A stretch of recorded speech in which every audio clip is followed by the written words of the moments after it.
నారాయణం నమస్కృత్య నరం చైవ నరోత్తమం దేవీం సరస్వతీం వ్యాసం తతో జయముదీరయేత్. హరి ఓం. పరమేశ్వర స్వరూపమైన సభకి నమస్కారం.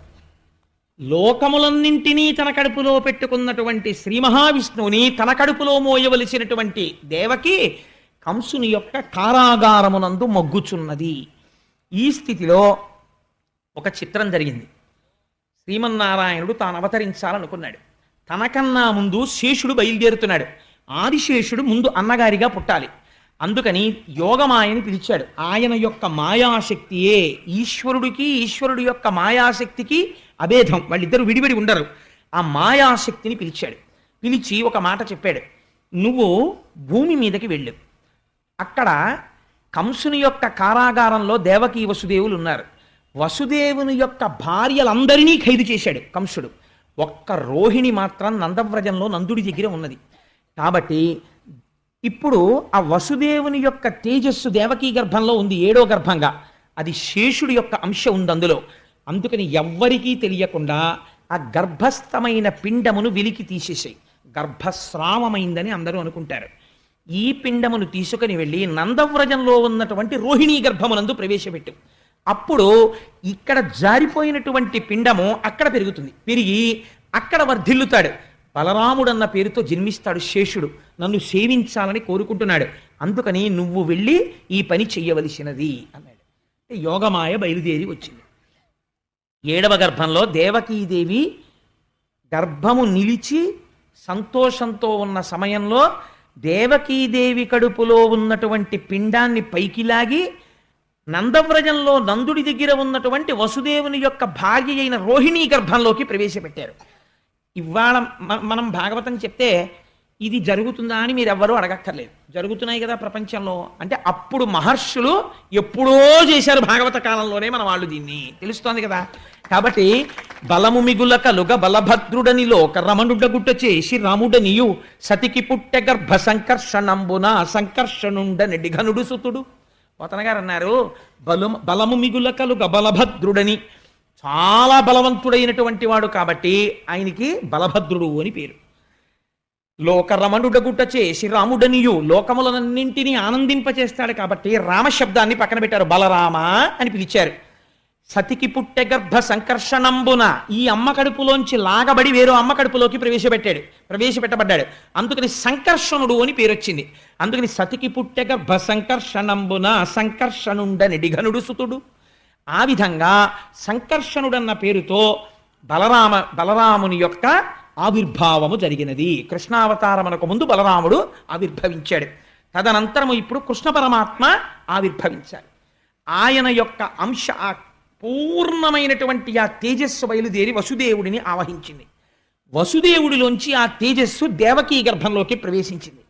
నాకు చాలా ఇష్టమైనటువంటి పద్యం ఒకటి ఉంది ఈ భాగవతంలో. ఈ స్థితిలో అంటే నేను ఇలా చెప్పానని తల్లులు వేరొకలా భావించకండి. గర్భిణీ స్త్రీలకి కలిగేటటువంటి వికారములను గురించి ఇళ్లలో అనుకుంటుంటారు. దాన్ని పోతన గారు ఈశ్వరపరం చేశారు. ఎంత గొప్పగా వర్ణన చేశారో చూడండి. సలిల మావిలనాగ జఠరార్భకునిగా నజననికై వడి ఘర్మ సలిల మొప్పే ఒగితేజమాయింతి ఉదరిఢింబకు కొల్వగదిసిన క్రియ దేహ కాంతిమిరయ పవనుడా కొర్మ గర్భస్థుని సేవింపనులపెనా మిక్కిలియార్వులమరే కుంభిని ఆలే మకుక్షిగున చింపచొచ్చు భంగిని మంటి చొరవదనరే గగన మిందువదన కడుపులో బాలు సేవలకు రూపుమెరసి వచ్చినట్టు బయలు వంటి నడుము బహుళమయ్యను పంచభూతమయుడులోన బొదల సతికి. సాధారణంగా గర్భిణి అయినటువంటి స్త్రీలకి కొంచెం శరీరమునందు బరువు పెరగడం చేత చెమటలు పడుతుంటాయి తరచు. అలాగే శరీరమునందు విశేషమైనటువంటి శ్రమ చేత నిట్టూర్పులు కలుగుతుంటాయి, ఊపిరి భారంగా తీస్తుంటారు. మట్టి తినే అలవాటు కొంతమందికి ఉంటుంది. మట్టి తినాలని, లేకపోతే ఏదో విచిత్రమైనటువంటి కోరికలు పుడుతుంటాయి, అది తినాలి ఇది తినాలి అని. కాబట్టి పోతన గారు అంటున్నారు, పంచభూతాలు ఉన్నాయి కదా, పృథివాపస్తేజో వాయురు ఆకాశాలు. ఇందులో నీటికి కోరిక పుట్టిందిట. ఆ కడుపులో లోకములన్నింటినీ పరిపాలించేటటువంటి పరబ్రహ్మం ఉన్నాడు. కాబట్టి మేము సేవించద్దు అని జలములు తమ అంశగా వెళ్ళి దేవకీదేవికి చెమటగా మారాయి. అలాగే అగ్నిహోత్రం ఉంది బయట, తేజస్సు. ఈ తేజస్సు మేము వెళ్ళి స్వామిని అర్చించుకోవాలని దేవకీదేవిలో ఉన్నటువంటి తేజస్సుగా మారి మరింత ప్రౌఢమైందిట. గాలి మేము ఈశ్వరుణ్ణి సేవించాలి కదా అని బాగా లోపలికి వెళ్ళి కృష్ణ పరమాత్మకి తగిలి నమస్కరించి విట్టూర్పుగా పైకొచ్చిందిట. మట్టి లోపల ఈశ్వరుడికి తగలాలన్న కోరికతో దేవకీదేవికి మట్టి తినాలన్న కోరికగా మారి ఆవిడ తింటే లోపలికి వెళ్ళి కృష్ణుణ్ణి సేవించుకుందిట. ఆకాశం పరమాత్మని సేవించుకోవాలన్న కోరిక కలిగి స్వామి శయనించినటువంటి ఈ ప్రాంతం ఉంటుందే, ఇది ఇప్పటి వరకు సన్నని నడుమున్నటువంటి దేవకికి విశాలమైన నడుమైందిట. కాబట్టి ఆకాశం పెరిగిందిట, కృష్ణుణ్ణి సేవిస్తోందిట. ఇలా గర్భిణి అయినటువంటి దేవకీదేవిని కృష్ణుడు కడుపులో ఉన్నందుకు 5 భూతములు సేవించాయన్నారు. ఈశ్వరానుగ్రహం ఎలా ఉంటుందో నిజంగా మహానుభావుడు ఒక గర్భిణీ స్త్రీ పొందేటటువంటి అవస్థని ఈశ్వరానుగ్రహంగా మార్చి దర్శనం చేయడంలో పోతనగారి స్థితిని మీరు చూడండి. ఆ దృష్టికోణం ఉన్నవాడు బ్రహ్మం కాకపోతే ఇంకేమవుతాడండి? అటువంటి పోతనగారి పద్యాలు, అటువంటి ఆంధ్రదేశంలో మనం పుట్టి పోతనగారి పద్యాలు చెప్పుకోకపోతే ఇంకా మనం నిజంగా ఆయనకి వారసులమని ఏ ముఖం పెట్టుకుని చెప్పుకుంటాం? అంతటి మహానుభావుడైన లోపల కృష్ణ పరమాత్మ పెరుగుతున్నారు. ఇక్కడ నేను మీకు ఒక చిన్న తత్వం గురించి ఒక మాట చెప్పాలి, లేకపోతే మీరు నా మీద కోప్పడతారు. రథంలో బయలుదేరినప్పుడు దేవకీ వసుదేవులు కంసుడు సారథ్యం చేసేటప్పుడు ఆయన మనస్సులో ఏమీ ఖేదభావన లేదు కదా, దేవకి ఎందు ప్రేమతో ఉన్నాడు. మరి అశరీరవాణి ఎందుకు పలికినది అంటే మీరు బాగా జాగ్రత్తగా గమనిస్తే మీకు ఈ తత్వం అర్థమైందనుకోండి, మీకు ఉపనిషత్తు అర్థమైనట్టు. ఏమవుతుంది అంటే ఈ కంసుడు ఎవరు? క్రిందటి జన్మలో కాలనేమి. కాలనేమి అనగా ఏమి? నేమి అంటే ఇరుసు, కాలము అంటే చక్రము. కాలం ఎప్పుడు ఆగదు కదండి, వెళ్ళిపోతుంటుంది. అది కాలచక్రం, కాలచక్రం అంటారు. ఈ పరిగెత్తే చక్రానికి ఒక ఇరుసు ఉండాలి ఆధారంగా. ఆ ఇరుసు ఉండకపోతే చక్రాలు పరిగెత్తావు. ఈ ఇరుసు ఏమి అంటే కాలనేమి అనగా కాలమనబడేటటువంటి పరిగెత్తుతున్న చక్రాలకి ఇరుసుయే కామము. కామం అనగా అస్తమానం నేను కామం అన్నప్పుడల్లా మీరు తుచ్చకామం గురించి నేను మాట్లాడుతున్నాను అనుకోకండి. కామం అనగా కోరిక, అంతే, కోరికే. మీరు ఒక్క విషయం ఆలోచించండి. నేను ఎప్పుడో పుట్టాను, నేను ఇలాంటి హీనోపమానాలని సభలో ఉన్న ఎవరి మీద నేను ప్రయోగం చేయను, అందుకని నా మీద పెట్టుకుంటుంటాను. అంత మాత్రం చేత వీడిటువంటి నీచుడని మీరు లోపల ఒక అభిప్రాయం పెంచుకోకండి. అది నేను ఎవరి మీద పెట్టడం నాకు ఇష్టం ఉండదు. ఈశ్వర స్వరూపమైన సభకి నమస్కారం అన్న తర్వాత నేను ఎప్పుడో పుట్టాను. పుట్టిన తరువాత నాకేం తెలియదు, నేను ఎక్కడో పడుకుని ఉండుంటాను బహుశా. కొంచెం పెద్దవాడిని అయ్యాను. నా మొదటి కోరిక ఏమి? ఎప్పుడూ మా అమ్మ గుండెల మీద పడుకోవాలి అని అయి ఉంటుంది. ఎందుకంటే అది భయాన్ని పోగొట్టే స్థానం. అమ్మ ఒళ్ళో ఉన్నా, అమ్మ గుండెల మీద ఉన్నా అస్సలు భయం ఉండదు. ఎంత గొప్పవాళ్ళు ఎత్తుకొనివ్వండి, అమ్మ లోపలికి పెడుతుంటే అమ్మా అని చేతులు వేసేస్తాం. ఎందుకంటే అది భయరహిత స్థానము. కాబట్టి మొదటి కోరిక ఏమి? అమ్మతో ఉండుట. తర్వాత అమ్మ ఎవరిని చూపించింది? నాన్నగారిని చూపించింది. ఇప్పుడు ఏమిటి కోరిక? నాన్నగారి సైకిల్ ఎక్కడం, నాన్నగారితో వెళ్ళడం, నాన్నగారి కాళ్ళు అట్టుకోవడం, నాన్నగారితో ఆడుకోవడం, నాన్నగారు హార్మోనియం వాయిస్తూ పాట పాడుతుంటే పక్కన కూర్చుని వినడం, నాన్నగారు శంకర శతకంలో పద్యాలు రాసుకుంటుంటే పక్కన కూర్చుని చూస్తుండడం, నాన్నగారు ఆసువుగా శంకరుడి మీద పద్యాలు చెప్తుంటే విని పొంగిపోతుండడం. అది ఒకనాడు కోరిక. ఆ తరువాత ఏమైనది? ఏదో చదువుకోవాలని కోరిక. ఆ తర్వాత ఏమైంది? ఒక ఆవిడ్ని పెళ్లి చేసుకోవాలని కోరిక. తర్వాత ఏమైంది? ఓ 2 పిల్లలు పుడితే బాగుండు. అది ఓ కొడుకో కూతురు అయితే బాగుండు, పుట్టారు. ఆ తర్వాత ఏమైంది? వాళ్ళిద్దరూ బాగా యోగ్యులైతే బాగుండు. ఆ తర్వాత ఏమైంది? ఆ కొడుకు ఏదో ఇంజనీర్ అయితే బాగుండు, వాడు అవుతున్నాడు. ఆ తర్వాత ఏమవుతుంది? వాడికి ఒక మంచి కంపెనీలో ఉద్యోగం వస్తే బాగుండు, వస్తుంది. వాడికి నెలకి నేను గంట సేపు లెక్క పెట్టేంత డబ్బు జీతంగా వస్తే బాగుండు, వస్తుంది. నా కూతురుకు ఒక మంచి సంబంధం వస్తే బాగుండు, దాన్ని కడుపులో పెట్టుకునే అత్తారు వస్తే బాగుండు, వచ్చారు. పెళ్ళయింది, దాని కడుపున మంచి పిల్లలు పుట్టారు, వాడికి పిల్లలు పుట్టారు. అయితే నేనేం అవుతున్నాను? మీరు ఒక్కసారి ఆలోచించండి. ఈ కోర్కెల రూపంలో నా జీవిత కాలము వెళ్ళిపోతుంది కదా. ఈ కోర్కెలు కనపడుతున్నాయి. ఇప్పుడు వాట్ ఈజ్ యువర్ అచీవ్మెంట్ అని ఎవరైనా అడిగారు అనుకోండి, ఏమి సాధించారు మీరు? ఇలా చెయ్యేసుకు చెప్పండి నాకన్నారు. పుట్టానండి, పెరిగానండి, ఒక ఆవిడ్ని పెళ్ళాడానండి, 2 పిల్లల్ని కన్నానండి, వాళ్ళు చదువుకుంటున్నారండి, ఏదో ఇప్పటికి ఇన్ని లక్షలు సంపాదించానండి ఎఫ్సీలో పనిచేసి, అందులో ఇంత తినేశానండి కడుపుకి, ఏదో ఇంత బ్యాంకులో వేశాను, ఓ ఇల్లు కట్టాను, ఈ మధ్య అపార్ట్మెంట్లో ఫ్లాట్ కొనుక్కుని గృహప్రవేశం చేశాను. ఇంతకు మించి ఇన్ టర్మ్స్ ఆఫ్ డిజైర్స్ మీకున్న కోరికలు తీరితే సుఖములుగా, తీరని కోరికలైతే దుఃఖములుగా. ఏదో నేను డాక్టర్ అవుదాం అనుకున్నానండి, అవలేకపోయాను, అందుకని ఏడుస్తుంటాను అప్పుడప్పుడు. అసలు ఆ కోరికుంటే నేను ఉదాహరణకి చెప్తున్నాను అంతే. కాబట్టి ఇప్పుడు ఏమైంది? జీవితం అనగా తీరిన కోరికల వలన కలిగినటువంటి సుఖము ప్లస్ తీరని కోరికల వలన కలిగిన దుఃఖము ఈజ్ ఈక్వల్ టు ఇన్ని సంవత్సరముల నీ జీవితము కదా. కాబట్టి కామమే ఇరుసు, కాలమే పరువు. అయిపోయింది, పడిపోయిన శరీరం ఏం చేశావు అని ఒకడు అడుగుతాడు. తర్వాత వాడికి జవాబుదారి. వాడు అడుగుతాడు, నీకు ఇచ్చా మనుష్య శరీరం, నీకేదో 80 సంవత్సరాలు ఆయుర్దాయం ఇచ్చా, రోజు పూజ గదిలో 8 నిమిషాలు కూర్చునేవాడివి, 8 నిమిషాల్లో 7 నిమిషాలు మళ్ళీ ఆఫీసులోనో ఫ్రెండ్స్ దగ్గర తిరిగేవాడివి మనస్సుతో, ఒక్క నిమిషమే నా దగ్గర ఉండేవాడివి. కాబట్టి 80 సంవత్సరాల జీవితంలో నువ్వు ఊళ్ళెళ్ళి అక్కడికెళ్ళి ఇక్కడికెళ్ళి ఎగ్గొట్టేసిన పూజలు తీసేస్తే నువ్వు 80 ఏళ్ల జీవితంలో నిక్కచ్చిగా చేసిన పూజ 40 నిమిషాలు. నీకు ఎందుకు ఇవ్వాలరా మళ్ళీ మనుష్య జన్మ అంటే ఏం చెప్పని జవాబు. కాబట్టి ఏమైంది అంటే కాలము కోర్కె రూపములో పోయినది. కాబట్టి ఆ నేమి ఇరుసు కామమే కంసుడు. ఇప్పుడు ఎలా వచ్చాడు? కంసుడిగా వచ్చాడు. ఇప్పుడు ఏం చేస్తాడు? అదే అలవాటు ఆయనకి. లోపల ఉన్నవాడెవరు? దేవకీ వసుదేవులు ఉన్నారు ఇక్కడ. ఎవరా దేవకీ వసుదేవులు? వసుహు కూర్చున్నాడు, దేవుడు ఇక్కడే ఉన్నాడు. నీవారస్సూకవత్తన్వి పీతాభాస్వత్యనూపమా. ఇవాళ మా ఆఫీసులో మా స్నేహితుడు అన్నాడు, ఏమిటా బాబు ఏం చెప్పినా మళ్ళీ ఆఖరణ ఒకసారి ఇలానే ఇక్కడే ఉందంటావు, నీతో ఇదో కూడా అన్నాడు. అలాగా ఇక్కడే వసుదేవుడు కూర్చుని ఉన్నాడు. కూర్చుంటే ఆయన భార్య దేవకి. దేవకి అంటే దివు, దివు అంటే ప్రకాశము. ఆ ప్రకాశము కాంతి కొడుతోంది అన్ని ఇంద్రియాలకి, జ్ఞానము అది తెలుసుకుంటోంది. ఇక్కడే ఉన్న ఆత్మ తెలుసుకోవడము ప్రకాశించడమే దేవకీ వసుదేవులు. ఉన్నది ఇది. ఇది ఉంటే నడుపుతున్నవాణ్ణి నేనని వాడు నడుపుతున్నాడు. కోరిక నడుపుతోంది కంసుడు. మనస్సు కామముగా కోరికగా రథాన్ని తిప్పుతోంది. ఈ రథాన్ని, ఈ రథంలో ఉండి ఇది తెలుసుకోవట్లేదు. ఈ రథం కోరికల కోసం తిరుగుతోంది. తిరుగుతుంటే అశరీరవాణి చెప్పింది. ఎవరి అశరీరవాణి? వేదం చెప్పింది. ఏమని చెప్పింది వేదం? నువ్వు అష్టాంగ యోగంలో 8వ మెట్టుకు చేరిన సమాధి స్థితి యందు నీ స్వస్వరూపము నీకు భాషిస్తుంది. ఇక్కడ ఉన్న ఆత్మ నీకు దర్శనమవుతుంది. అప్పుడు నీ రూపం అది, నువ్వు ఆత్మ. ఇప్పుడు నీకు ఈ ఆత్మ తెలియగానే లంపటం అంతా ఎగిరిపోతుంది. ఈ కంసుడు ఉండడు.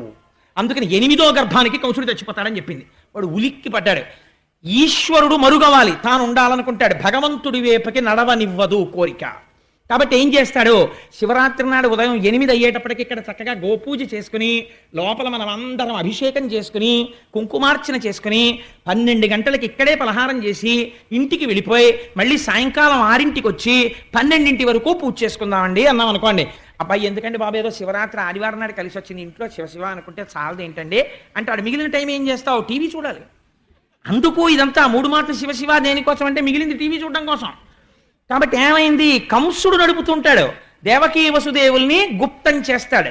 వాళ్ళు ఉండడం ఇష్టం ఉండదు, చంపేస్తానంటుంటాడు. ఈ రహస్యం తెలియకూడదు.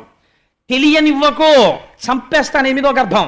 నువ్వు అష్టాంగ సిద్ధి సమాధి స్థితి వైపుకి నడవడానికి వీల్లేదు, భగ్నం చేస్తాడు ధ్యానాన్ని. అందుకని చంపుతానంటుంటాడు. ఇదే అశరీరావాణి పలకడం, కంసుని రథాన్ని నడపడం అంటే. కాబట్టి ఇప్పుడు ఏమైంది? అయితే అటువైపుకి వెళ్ళేవాడు వెళ్లకుండా మాంతాడా? ఎన్ని చట్టాలు బిగించినా వెళ్ళిపోతాడు. కాబట్టి ఏమైంది? దేవకీదేవిని కారాగారమునందు ఉంచాడు. ఇప్పుడు బాహ్యంలోనికి రండి. కృష్ణ పరమాత్మ లోపల పెరుగుతున్నారు. దేవకీదేవి ఖైదులో ఉంది. ఈ ఖైదులో ఉన్నటువంటి దేవకీదేవి గర్భంలో కృష్ణుడు ఉన్నాడు. ఇప్పుడు ఈ గర్భంలోకి ఎవరు వచ్చి నిలబడ్డారో తెలుసా అండి? 33 కోట్ల మంది దేవతలు చతుర్ముఖ బ్రహ్మగారితో వచ్చారు. వచ్చి దేవకీదేవి కడుపులోకి వెళ్ళి నించున్నారు. ఇది గర్భశుద్ధి అంటే. ఏమి గర్భమా గర్భం, ఏమి అదృష్టమా తల్లిది. ఈ అదృష్టం ఎందుకు పొందిందో ఎదరవిందురు గాని. కాబట్టి ఇప్పుడు ఏం చేశారు? వాళ్ళందరూ స్తోత్రం చేస్తున్నారు. ఈశ్వర నీవు సత్యము, మొదటి మాట చెప్పారు. సత్యం అంటే మారనిది, ఎప్పుడూ ఉండునది. మరి వాళ్ళు కడుపులోకి ఎందుకు వెళ్ళావు? ఇది నీ లీల. నువ్వు కోరుకుంటే అలా కనపడుతుంటావు, ఓ తల్లి కడుపున పుట్టినట్టుంటావు. కానీ యథార్థమునకు మార్పు లేని వాడివి, మార్పు ఉన్నవాడిగా కనపడుతున్నావు. మాకో మార్పులున్నాయి చేసిన కర్మ వల్ల. నీవు మార్పు లేని వాడివి, సత్యమైన వాడివి. మేము నిత్యులము కావాలంటే ఎప్పుడూ ఉండని వాళ్ళమని మాకు భయం. అమ్మో ఉంటామా ఊడిపోతామా, ఉంటామా ఊడిపోతామా అంటుంటాడు అస్తమానమును. అందుకని ఏమిటి భయం? ఉండమని కాదు. ఈ ఆత్మ నేను ఎక్కడికెడతాను, ఎప్పుడూ ఉంటాను అని స్థితి రావాలంటే, స్వస్వరూపము భాషించాలంటే నీ అనుగ్రహం ఉండాలి. అలా రాకుండా నువ్వేం చేసావో తెలుసా? ఓ పెద్ద చెట్టు పాతావు. ఆ చెట్టు ఏమిటో తెలుసా? సంసార వృక్షము. ఈ సంసార వృక్షమునకు నీవే ఆలంబనము. నీవు ఉండబట్టి సంసార వృక్షం ఉంది, నువ్వు లేకపోతే వృక్షం ఎక్కడుంది? దీనికి 2 ఫలములు, సుఖము దుఃఖము. దీనికి 3 రసములు, సత్వ రజస్తమో గుణములు, 4 వేర్లు, ధర్మార్థ కామ మోక్షములు. దీనికి 5 రకములైనటువంటి విధానములు, శబ్ద స్పర్శ రస రూప గంధములు. దీనికి 6 ఊడలు. ఆ 6 ఊడలే కామ క్రోధ లోభ మద మోహ మాత్సర్యములు. 7 రకములైన పొరలు, చర్మము, రక్తము, మాంసము, కొవ్వు, అస్థి, శుక్ల, మేధ. దీనికి 8 కొమ్మలు ఈ చెట్టుకి. ఇవే 2 చేతులు, 2 కాళ్ళు, 4, 5 నోరు, 6 కంఠము, 7 హృదయము, 8 ఉదరము. ఈ 8 కలిపి 8 కొమ్మలు. ఈ చెట్టుకి 9 తొర్రలు, 2 కళ్ళు, 2 ముక్కులు, 2 చెవులు, 6 నోరు, 7 మలద్వారం, 8 మూత్రద్వారము, 9 తొర్రలున్న చెట్టు. నీ ఆజ్ఞ అయ్యే వరకు ఇందులో 10 వాయువులు, ప్రాణ అపాన వ్యాన ఉదాన సమాన నాగ కూర్మ కృకర ధనంజయ దేవదత్తములు. ఈశ్వర, ఇది నువ్వు సృష్టించిన చెట్టు. దీని యందు లంపటమునందు పడున్నారు ప్రపంచంలో ఉన్న మనుష్యులందరూ. దీని మీద 2 పిట్టలున్నాయి. ఒక పిట్ట ఎప్పుడూ ఏమీ తినకుండా సంతోషంగా ఉంటుంది, ఓ పిట్ట ఎప్పుడూ తిని ఏడుస్తుంటుంది. ఏమిటా పిట్ట అంటే, ఒకటి ఆత్మ. ఆత్మయే జీవుడు అన్నవాడే ఆత్మ. కానీ అందులోంచి ప్రతిబింబంలా బయటికి వచ్చి నేను జీవుడనని తిని ఏడుస్తుంటాడు, తినక సంతోషంగా ఉంటాడు పరమాత్మ. ఆయన ఎప్పుడూ ఆనందమే. ఆ పరమాత్మ సాక్షిగా ఉంటాడు, తెలుసుకుంటూ ఉంటాడు. ఇది అసలు స్వరూపం. నీవు అనేక శరీరములను తీసుకున్నావు. ఏ శరీరము తీసుకుని నువ్వు వచ్చినది మాత్రము లోకమును రక్షించడానికే వచ్చావు. అటువంటి మహానుభావుడివి నువ్వు అని వాళ్ళు అన్నారు. ఒక చిత్రమైనటువంటి మాట అన్నారు. మహానుభావా, అయితే ఈ విషయాన్ని అందరూ తెలుసుకోలేరు. ఒక ఈశ్వరుడే లోక కళ్యాణం చెయ్యడానికి ఒకసారి తెల్లగా, ఒకసారి ఎర్రగా, ఒకసారి నల్లగా, ఒకసారి పావులు మెళ్ళో వేసుకొని, ఓసారి 4 ముఖాలతో, ఒకసారి శేషతల్పం మీద పడుకొని ఉంటాడని జ్ఞాపకం ఉండదు. ఎందుకు ఉండదో తెలుసా అంటే, మాయచేత ఎరుకమాలిన వారలు బహువిధంబుల నిన్ను పేరుకొండ్రు, ఎరుక కలిగిన వారు ఏకచిత్తంబున వివిధమూర్తులుయును నీవేయండ్రు. మాయ కమ్మేసిన వాడికి భగవంతుడు ఏదో ఒక రూపంలోనే ఉన్నాడంటాడు, మిగిలినవి భగవంతుని యొక్క రూపాలు కావంటాడు. అంటే వాడు మాయ చేత కట్టబడ్డాడు. మాయ నీ అనుగ్రహంతో వదిలినవాడు ఆ ఈశ్వరుడే ఇన్ని రూపాలతో ఉన్నాడు అనగలుగుతాడు. కాబట్టి ఈశ్వర, నువ్వు ఆ జ్ఞానం ఇవ్వాలి. ఆశ్చర్యం ఏమిటో తెలుసా? నువ్వు నోరిచ్చి నీ నామము చెబితే గట్టి ఎక్కిస్తానంటే నీ నామం చెప్పడం కూడా కొందరికి బరువే. ఆ నామం కూడా చెప్పక అధోగతి పాలైపోతుంటారు. సరికదా, నీ నామాన్ని విమర్శిస్తారు, నీ కథల్ని విమర్శిస్తారు నువ్వు ఇచ్చిన నోటితో. ఎంత ఆశ్చర్యమో చూడు. చెప్పడం చెప్పేస్తున్నారు, విమర్శిస్తున్నారు. అధోగతుల పాలైపోయాక తెలుసుకుంటారు ఏమైపోయారు. ఇది దుర్వినియోగం చేస్తున్నారు. లోకం ఇలా నడుస్తోంది. కానీ మాయందు అనుగ్రహించి, మహానుభావ, ముచ్చిరియున్నది లోకము నిచ్చలు కంసాది కలులు నిర్దయులేచన్ మచ్చిక కావవలయును విచ్చేయుము తల్లి కడుపు వెడలిబుకుందా. కంసాదులు రాజ్యం చేస్తూ భక్తులైనటువంటి వాళ్ళని నిగ్రహిస్తున్నారు. కాబట్టి స్వామి, నువ్వు అమ్మ గర్భంలోంచి బయటికి రావలసింది ముకుందా అని ప్రార్థన చేశారు. ప్రార్థన చేసిన తరువాత ఇక్కడ కంసుడి పరిస్థితి మహాదారుణంగా ఉంది. ఇందుచేత అష్టమ గర్భం వచ్చేసింది, నెలలు పెరుగుతున్నాయి, ఆవిడికి 9వ నెల వచ్చేసింది, స్పష్టంగా తేజస్సు కనపడుతోంది. ఆ అష్టమ గర్భంలో పుట్టేవాడు తన్ను చంపేస్తాడని భయం. అందుచేత తిరుగుచు, కుడుచుచు, త్రాగుచు, ఆఖరికి ఏం చేస్తున్నా సరే అరుగుచు కూర్చుండి లేచునవరత అనవరతంబొన్ హరితలచి తలచి జగమా హరిమయముగ చూచ కంసుడారనియలుకన్. ఎంత చిత్రమో చూడండి. కంసుడికి కూడా జ్ఞానము చేత లోకమంతా ఒక ఈశ్వరుడు కనపడ్డట్టే కంసుడికి కూడా కనపడుతోంది. అందుకే అన్నాడు నారదుడు ధర్మరాజు గారితో, వైరంతో కూడా పొందుతున్నారు ఈశ్వరుణ్ణి అన్నాడు. తిరుగుచు, కుడుచుచు, వ్రాలుచు, అరుగుచు, కూర్చుండి లేచు అనవరతంబున్ హరితలచి తలచి జగమా హరిమయముగ చూచ కంసుడు ఆరనియలుకన్. తిరుగుతూ ఉంటాడు. అమ్మో, ఇంకొచ్చేస్తాడేమో, ఏ క్షణంలో ప్రసవం అయిపోతుందో, పుట్టి ఏమో ఏం చేస్తాడో, ఏ రూపంలో వస్తాడో, ఎలా చంపుతాడో. తాగుతుంటాడు, గ్లాస్ అప్పుడైతే భయం, వచ్చేసాడేమో ఏ రూపంలోనో. ఎక్కడో ఎవరో స్వామి అంటారు, అమ్మో వచ్చేసాడేమో అని భయం. ఉలిక్కి పడుతుంటాడు, వాసన చూస్తుంటాడు, ఏమో వాసనారూపంగా ఎందుకు రాకూడదు. ఇంతకుముందు హిరణ్యకశిపుల్ని వాళ్ళందరినీ చిత్రంగా చంపాడు. హిరణ్యకశిపు ఉపాఖ్యానానికి సంబంధించిన రహస్యం ఎక్కడ చెప్పాడో తెలుసా అండి ఆయన? బలిచక్రవర్తి ఉపాఖ్యానంలో చెప్పాడు శ్రీమన్నారాయణుడు. మీ తాతోడు ఉండేవాడయ్యా, వాడు నా కోసం వెతికాడు నన్ను చంపుదామని, వైకుంఠానికి వచ్చాడో సార్ నా కోసం, నేను ఏం చేశానో తెలుసా? వాడి ముక్కు రంధ్రాల్లోంచి వెళ్ళి వాడి గుండెల్లో కూర్చున్నాను, వాడు బయటంతా వెతికాడు, వాళ్ళలోనే ఉన్నానని తెలుసుకోలేకపోయాడు, వెర్రాడు, ఆఖరికి ఇందులోంచి వచ్చి స్తంభంలోకి వచ్చి స్తంభంలోంచి బయటకు వచ్చి వాడిని చంపేశాను అన్నాడు. అందుకని నీ వాళ్ళేం తక్కువ వాళ్ళు కారులే అన్నాడు బలి చక్రవర్తితో. కాబట్టి ఎక్కడుంటాడు, ఇక్కడే ఉంటాడు ఈశ్వరుడు. అంతర్ముఖ సమారాధ్య బహిర్ముఖ సుదుర్లభ. బయట వెతికితే దొరకదు, లోపలికెడితే దొరుకుతుంది. లోపలికి వెళ్ళడం మనకి తెలియదు, బయట తిరగడం తప్ప. కాబట్టి ఆయన ఏం చేస్తున్నాడు అంటే, ఏది చేస్తున్నా అమ్మో వచ్చేస్తాడు చంపేస్తాడు, వచ్చేస్తాడు చంపేస్తాడు, వచ్చేస్తాడు చంపేస్తాడు, ఇదే బెంగ. కాబట్టి ఇప్పుడు ఏమవుతుంది, ఎవరిని చూసినా శ్రీహరే కనపడుతున్నాడు. హరితలచి తలచి జగమా హరిమయము గచూచ కంసుడారణీయలుకన్. నిజంగా కృష్ణావతారం ఆవిర్భవించేటటువంటి సమయం ఆసన్నం అవుతోంది. మీకు ఒక గొప్ప రహస్యం చెప్పేస్తున్నాను ఇవాళ. ఏమిటో తెలుసా అండి, శ్రావణ మాసంలో అర్ధరాత్రి 12 గంటలకి ఆకాశం మబ్బులు పట్టి వర్షం పడుతుంటే శ్రీకృష్ణ భగవానుడి యొక్క ఆవిర్భావం. మళ్ళీ అక్కడి నుంచి 6 నెలలు ఎక్కటండి. భాద్రపదము, ఆశ్వీజము, కార్తీకము, మార్గశీర్షము, పుష్యము, మాఘము. మాఘమాసంలో మళ్ళీ మహాశివరాత్రి నాడు అర్ధరాత్రి 12 గంటలకి లింగోద్భవం. ఏమిటి చిత్రం, 6 నెలలు కరచరణాదులున్నవాడి పూజ చేస్తే ఆకారము ఉన్నదా ఆకారము లేదా అన్న లింగస్వరూపము జ్యోతిర్లింగమై భాషిస్తుంది. అలా ఎలా వస్తుందో రేపు మహాశివరాత్రి నాటి సాయంకాలం ఉపన్యాసంలో చెప్తా. మహాశివరాత్రి నాడు లింగోద్భవం అంటే ఏమిటో అర్ధరాత్రి 12 గంటలకి ఖచ్చితంగా 6 నెలలకి లింగోద్భవం. ఎక్కడ శివకేశవ భేదాలు ఉన్నాయండి? ఎంత ఆశ్చర్యంగా ఉంటుంది మనుష్యుణ్ణి ఉద్ధరించడానికి ఈశ్వరుడి యొక్క తత్వం. కాబట్టి ఇప్పుడు ఆకాశం అంతా మబ్బులు పట్టుంది.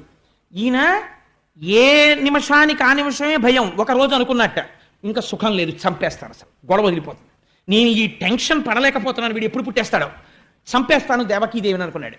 వెళ్ళాడు. లోపల ఉన్నవాడు ఎవరండి? మహామాయా మానుష రూపుడు.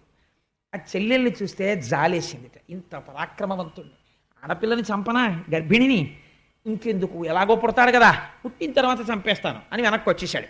వెనక్కి వచ్చాడు కానీ నిద్ర పట్టట్లేదు. ఆ రోజే నిద్ర పట్టింది వాడి కర్మ. గాఢ నిద్రలో ఉన్నాడు. భటుల్ని పెట్టాడు, తలుపులు దగ్గరకేశాడు, వాటికి ఇనప గొలుసులు వేశాడు, వాటిలో మేకులు దింపాడు, తాళాలు వేశాడు, చెవులు బొడ్డులో పెట్టుకున్నాడు. బిడ్డడు ఏడ్చిన తర్వాత ఒక హుకుం జారీ చేశాడు. వేసిన తాళాలకి సీల్స్ వేస్తుంటాం ఇప్పుడు, అలా రాజముద్రలు సరిగ్గా ఉన్నాయో లేచొచ్చి చెప్పమని చెప్పాడు తాళాలకి. ఇంకా దారుణం ఏమిటో తెలుసా అండి, వసుదేవుడు ఏమైనా చేస్తాడేమో అని అనుమానంతో వసుదేవుడి కాళ్ళకి చేతులకి ఇనప సంకెళ్ళు వేశాడు, వేసి కూర్చోపెట్టాడు ఆ కారాగారంలో. ఎంత దారుణం అంటే, ఆనాడు దేవకీ ప్రసవ సమయమునందు సహాయం చేసిన వారు లేరు, అంత బాధపడింది ఆ తల్లి. అటువంటి స్థితిలో అర్ధరాత్రి 12 గంటల వేళ జలధరదేహునాజాను చతుర్బాహు సరసీరుహక్షు విశాలవచ్చు జారు గదా శంఖచక్ర పద్మ విలాసు కంఠ కౌస్తుభమణి కాంతిభాను కమనీయ కటిసూత్ర కంకణ కేయూర శ్రీవత్సలాంచనంచిత విహారు మరుకుండల ప్రభాయుత కుంతలలలాటు వైఢూర్య మణిగణవర కిరీటు బాలు పూర్ణేందు రుచిజాలు భక్త లోకపాలు సుగుణాలవాలు కృపావిశాలు చూచి తిలకించి పులకించి చొజ్జమంది ఉబ్బి చెలరేగి వసుదేవుడు ఉత్సహించే.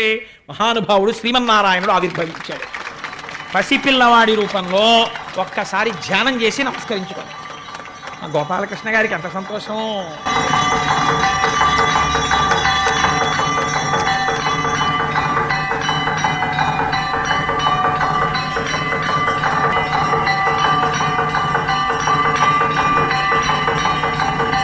నీరాజనం తీసుకోండి అమ్మా. కృష్ణ జననం వినడం అంటే దశమస్కంధాంతర్గతంగా ఎంత అదృష్టం ఇంక ఇవాళ నుంచి. అందుకని జలధరదేహు నాజాను చతుర్బాహు సరసీరుహక్షు విశాలవక్షు. పోతన గారికి సీసం అలా పడింది ఆ పద్యం. ఇదేంటి, 4 బాహువులతో నల్లటి మొబ్బెలా ఉంటుందో అటువంటి కాంతితో పట్టు పీతాంబరం కట్టుకుని శంఖచక్ర గదా పద్మములను ధరించినటువంటి వాడై మహానుభావుడు మంచి వజ్ర వైఢూర్యములు పొదగబడినటువంటి కిరీటంతో మంచి నల్లటి కుంతలములతో చెవులకు పెట్టుకోబడినటువంటి కర్ణాభరణముల యొక్క కాంతి గండస్థలముల యందు ప్రకాశిస్తుండగా మెడలో ఆ శ్రీవత్సమ కౌస్తుభం అనేటటువంటి రత్నాన్ని ధరించి శ్రీవత్సమన్న పుట్టుమచ్చతో సమస్త లోకములు కొలిచేటటువంటి పాదపద్మములతో చంటి పిల్లవాడిగా వసుదేవుడికి దర్శనమిచ్చాడు. అటువంటి పిల్లవాడిని చూసి నిజంగా వసుదేవుడు సంఖ్యలలో ఉన్నాడు. ఏమి పద్యం వేసేశారండి. పోతన గారు దర్శనం చేస్తూ కళ్ళ నీళ్లు చిప్పిల్లి ఘట్టంగా జరిగింది. జలధరదేహు నాజాను చతుర్బాహు సరసీరుహక్షు విశాలవక్షు జారు గదా శంఖచక్ర పద్మ విలాసు కంఠ కౌస్తుభమణి కాంతిభాను కమనీయ కటిసూత్ర కంకణ కేయూర శ్రీవత్సలాంఛనంచిత విహారు మరుకుండల ప్రభాయుత కుంతలలలాటు వైఢూర్య మణిగణ వరకిరీటు బాలు పూర్ణేందు రుచిజాలు భక్త లోకపాలు సుగుణాలవాలు కృపావిశాలు చూచి తిలకించి పులకించి చోద్యమంది ఉబ్బి చెలరేగి వసుదేవుడు ఉత్సహించే. పొంగిపోయాట పిల్లాన్ని చూసి, పొంగిపోయి అన్ని లోకములను కాపాడేటటువంటి వాడు నాకు కొడుకుగా పుట్టాడు. మామూలుగా కొడుకు పుడితేనే గోదానం చేస్తారు, వస్త్రదానం చేస్తారు, హిరణ్యదానం చేస్తారు. నాకు శ్రీమన్నారాయణుడు కొడుకుగా పుట్టాడు, నేను ఎన్ని చెయ్యాలి? కానీ కొడుకు పుట్టినప్పుడు సచేల స్నానం చెయ్యాలి. నేను స్నానం చెయ్యడానికి కూడా లేదని స్నానము చేయక రామిని ఆనందరసాబ్ధిమగ్నుండై ధేనువులను 10,000 విప్రులకును మానసికముగా ధారవోసమరి ఇచ్చుటకొన్. వెంటనే ఆ కృష్ణ దర్శనంతో కృష్ అంటే నిరతిశయ ఆనంద రూపుడు. ఆ ఆనందంలో తాను స్నానం చేసేసాట. స్నానం చేసేసి ఒక్కసారి నీళ్లు ముట్టుకున్నట్ట. మానసికంగా 10,000 మంది బ్రాహ్మణులకు 10,000 గోవుల్ని దానం చేశాట. నేను కారాగారం నుంచి బయటికి వచ్చిన తరువాత నా మొక్కు తీర్చుకుంటాను అనుకున్నట్ట. అని స్వామిని చూసి ఒక చిత్రమైనటువంటి మాట ఒకటి అంటాడు. ఆ పిల్లవాడిని చూసన్నాడు, ఏ నిన్ను అఖిల దర్శను జ్ఞానానంద స్వరూపు సంతు నపరాధీను ని మాయా దూరుని శూనినిగా కంటి ఇట్టి చొజ్జము కలదే. ఎన్ని బ్రహ్మాండములున్నాయని మనం ఊహించగలమో అన్ని బ్రహ్మాండములలో నిండి నిబిడీకృతమై మాయకి దూరముగా ఉండగలిగి అందరినీ సాధు పురుషుల్ని కాపాడగలిగినటువంటి ఓ దేవదేవోత్తమా, నీవు నా తేజస్సుగా మారి నా భార్య యందు ప్రవేశించి నాకు కొడుకుగా పుట్టి శ్రీమన్నారాయణుడికి వసుదేవుడికి తండ్రి అన్న కీర్తిని నాకు ఇచ్చావా? ఏం ఆశ్చర్యం తండ్రి అని నమస్కరించాడు. దేవకీదేవింది, సర్వము నీలోనిదిగా సర్వాత్ముడవాత్మ వస్తు సంపన్నుడవై సర్వమయుడవగు నీకును సర్వేశ్వర లేవులోను సంధులు వెలయన్. తన కడుపున పుట్టిన కొడుక్కి తాను నమస్కరిస్తోంది. ఈశ్వర, ఇది లేదు ఇది ఉంది అని చెప్పడానికి లేదు. దృశ్యతే శ్రూయతేపి వా అంతర్బహిశ్చ తత్సర్వం వ్యాప్య నారాయణ స్థిత. అన్నీ నీయందున్నాయి. అన్నీ నీయందున్న వాడివి నీవు నాయందు కొడుకుగా పుట్టావు. ఏమి భాగ్యం చేసుకున్నానయ్యా అని పొంగిపోయింది. స్వామి, నన్ను కారాగారంలో పెట్టాడు నా సోదరుడు, నీకేమపాయం వస్తుందో అని బెంగ పెట్టుకుంటున్నాను అంది. ఎంత దేవకీ వసుదేవుల వంక చూసి నవ్వుతూ, దేవకీ వసుదేవులారా, మీరు భయపడకండి, అసలు నేను ఇలా ఎందుకు జన్మించానో రహస్యం చెప్తాను వినండి. స్వయంభౌమనువు యొక్క మన్వంతరంలో మీరిద్దరూ కూడా ఒక ప్రజాపతి భార్య. నీ పేరు సుతపుడు, ఆమె పేరు పృష్ణి. మీ ఇద్దరు 12,000 దివ్య సంవత్సరములు నా గురించి తపస్సు చేశారు. ఆకులు అలములు తింటూ నేను ప్రత్యక్షం అయ్యాను. ఏం కావాలని అడిగాను. మీకు పుత్రుడి మీద వ్యామోహం ఉండిపోయింది, నీలాంటి కొడుకు కావాలి అన్నారు. నాలాంటి కొడుకు నేను తప్ప ఇంకొకడు లేడు. మీరు అంత కష్టపడి తపస్సు చేసినందుకు మీరు ఒక మాట అడిగితే నేను 3 మార్లు పుట్టాను. ఒకసారి మీకు పృష్ణి గర్భుడిగా పుట్టాను. రెండవసారి మీరు అదితి కశ్యపులుగా ఉంటే వామనమూర్తిగా పుట్టాను. ఇప్పుడు దేవకీ వసుదేవులుగా ఉండగా కృష్ణ భగవానుడిగా పుట్టాను. ఈ అవతారంలో ఒక గొప్పతనం ఉంది.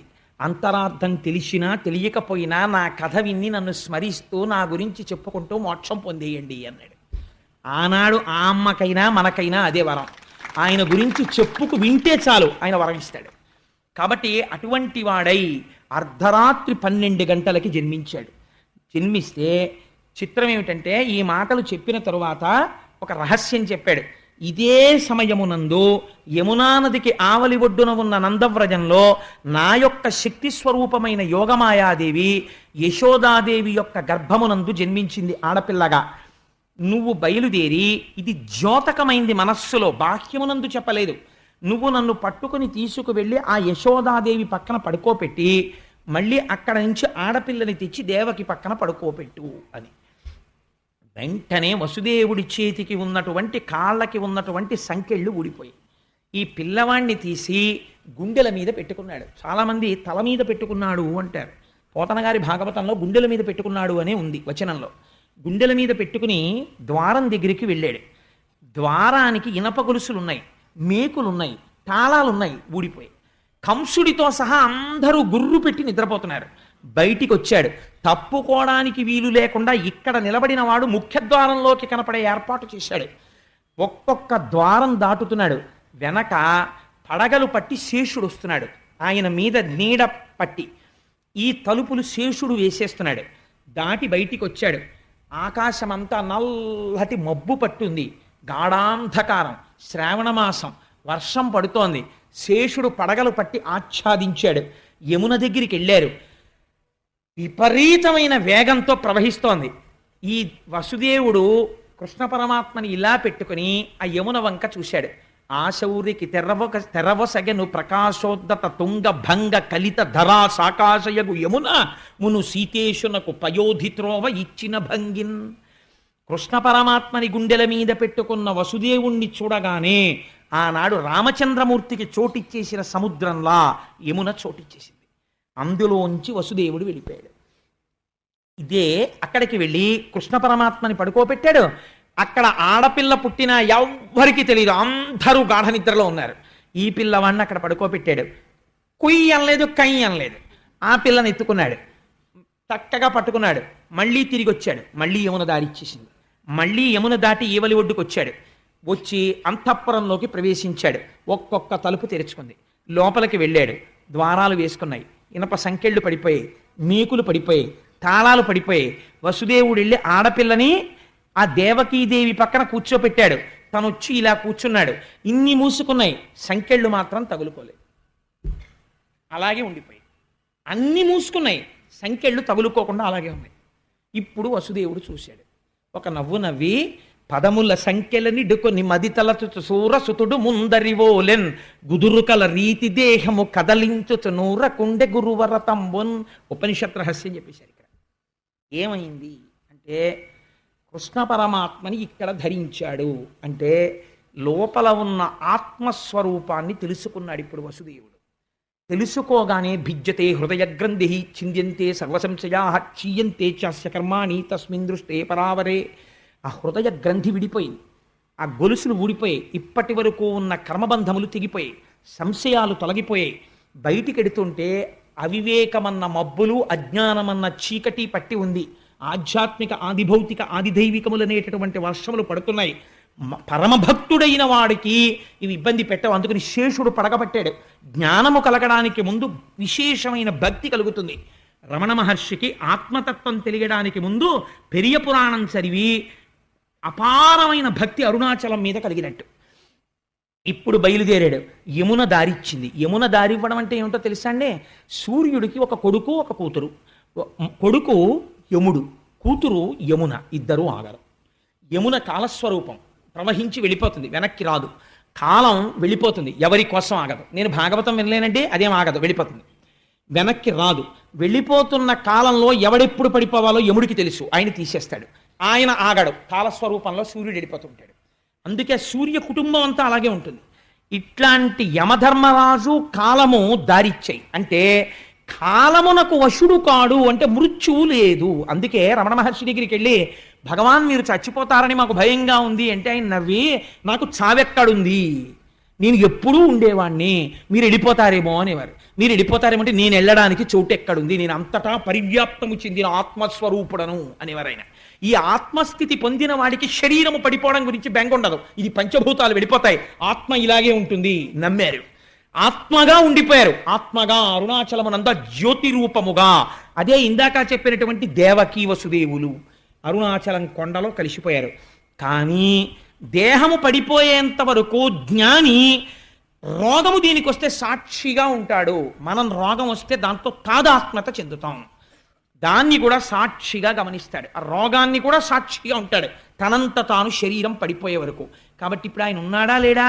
అందరిలాగే ఆయన తిరుగుతారు, అందరిలాగే ఆయన ఓ కర్రట్టుకుంటారు, ఓ గోచి పెట్టుకుంటారు, తిరుగుతూ ఉంటారు. ఆయన ఉన్నట్టా లేనట్టా అంటే ప్రారంధమైపోయేంత వరకు ఈ శరీరం వచ్చేసింది కాబట్టి అది పడిపోయే వరకు శరీరం ఉంటుంది. కాబట్టి తగిలించుకున్న బంధనాలు ఇవి, ఆ ఉండడం. అంతేకాని తగులుకున్న బంధనాలు కావు. తగులుకున్న బంధనాలు మనకి రాదు విడిపించుకోవడం.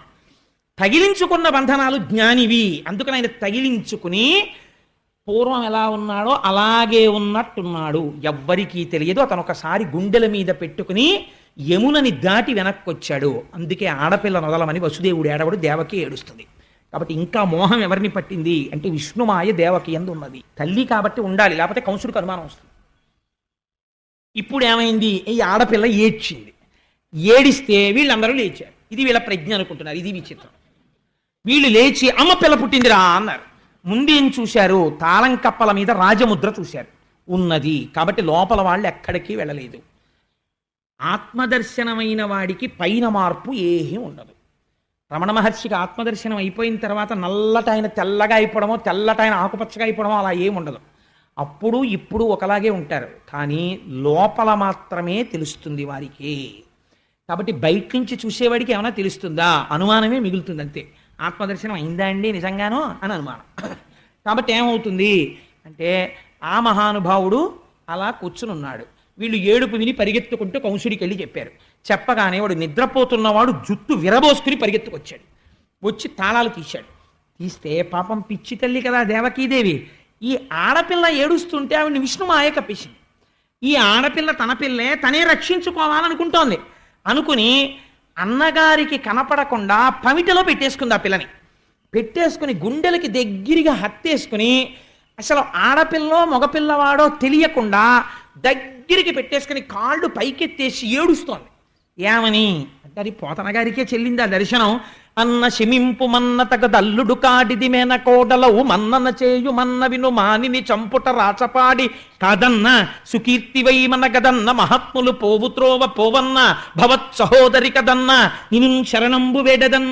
1కి 10 మాటలు అనయ అనయ అనయ అనయ అంటే వాడి మనసు కరుగుతుందని. అన్న శమింపు మన్న తగదల్లుడి కాడిది మేన కోడలవు అనయా, ఇది ఏంటి మేనల్లుడు కాడనయా, చంపేయడానికి మేనకోడలన్నయా, నన్ను నమ్మనయా, 7గురిని చంపేశావన్నయా, ఇప్పుడు 6గురిని చంపేశావు, 7వది గర్భస్రావం అయిపోయింది. ఇది ఆడపిల్ల, ఇంటికి ఆడబడుచు, నీకు కోడలు, నువ్వు మన్నన చెయ్యాలన్నయ్యా. మహాత్ములు పోవుత్రోవ పోవన్న పసిపిల్ల ఆడదాన్ని చంపాడన్న అపఖ్యాతి నువ్వు కట్టుకోకన్నయ్యా, విడిచిపెట్టనయ్యా, ఈ పిల్లనైనా బతకని అన్నయ్యా అని చెప్పి పాపం ఏడుస్తోంది. ఏడుస్తూ ఇంతమందిని చంపేశావు కదా, కనీసం నాకు పుత్రుడు నీ బ్రతుకునకు ను శత్రుండని వింటి కాన సమయింపతగున్ పుత్రులకు నోచనైతి ని పుత్రీదానంబు చేసి పుణ్యము కనవే. అన్నయ్య కొడుకులు పుడితే నిన్ను చంపేస్తారని చంపేశావు, నేనేమనలేదు. ఇది ఆడపిల్ల, నేను నా కూతురు దక్కిందని నేను అనుకోను. మా అన్నయ్య నాకు పుత్రిక దానం చేశాడని చెప్పుకు బతుకుతానన్నయ్య, వదిలేయన్నయ్య, ఆడపిల్లను వదిలేయన్నయ్య అని ఏడుస్తోంది. కళ్ళకి కట్టించి క్యాన్వాస్ మీద గీశారండి అక్షరాలతో పోతన గారు. అది ఆయన రచనా ప్రౌఢిమ. వీడు మహోగ్రతతో సోదరిని నిందించాడు. నిందించి అటు వెతికి ఇటు వెతికి ఆ పసిపిల్ల యొక్క 2 కాళ్ళు పట్టుకుని లాగేశాడు. లాగేసి గిర్ర గిర్ర గిర్ర గిర్ర తిప్పి బండకేసి కొట్టాడు. కొడితే ఈ పిల్ల బండకి తగలడం మాని పైకి వెళ్ళిపోయింది, ఆకాశంలోకి వెళ్ళిపోయి దివ్యమైనటువంటి రథమునందు ఆరూఢి అయి అక్కడ కూర్చునుంది. అటు నుంచి విమానాల్లో ఇంతమంది దేవతలందరూ వచ్చి నిలబడ్డారు. శ్రీమన్నారాయణుడు వరం ఇచ్చాడు, నిన్ను 14 నామాలతో పిలుస్తారు. దుర్గా, భద్రకాళి, విజయ, వైష్ణవి, కుముద, చండిక, కృష్ణ, మాధవి, కన్యక, మాయ, నారాయణి, ఈశాన, శారద, అంబిక. భాగవతాంతర్గతంగా ఈ 14 నామాలు ఎవరు వింటున్నారో ఆ విన్న వాళ్ళందరికీ ఏతించి చూచి చెలగుచు, అలాంటి వాళ్ళకి, నిన్ను చూసిన వాళ్ళకి, నామం విన్న వాళ్ళకి, పేరు పలికిన వాళ్ళకి దేశంలో నువ్వు ఎక్కడెక్కడున్నా నీకు రక్షించడం తప్ప ఇంకోటి తెలియదు, అలా రక్ష చేస్తావన్నావు అన్నారు. అందుకని ఆ తల్లి ఆకాశంలో నిలబడింది. దేవతలు, యక్షులు, గంధర్వులు, కిన్నెరులు, కింపురుషులు వచ్చి పాటలు పాడుతూ తల్లికి అగరుధూపాలు సమర్పిస్తున్నారు, నైవేద్యాలు సమర్పిస్తున్నారు. ఈ తల్లి ఇవన్నీ తీసుకుని కిందనున్న కంసుడి వంక చూసి ఒక మాట అంది. తెంపరివై బొరింబొరిని దేవకి బిడ్డల చిన్ని కుర్రలం చంపితివి శిరోజిదియు బీరమే రలమీద నన్నొంపితివి. ఓరి దుర్మార్గుడా, పిల్లలందరినీ తీసుకుని రాళ్లకేసి కొట్టి చంపావు, నన్ను కూడా కొట్టాలని ప్రయత్నం చేశావు.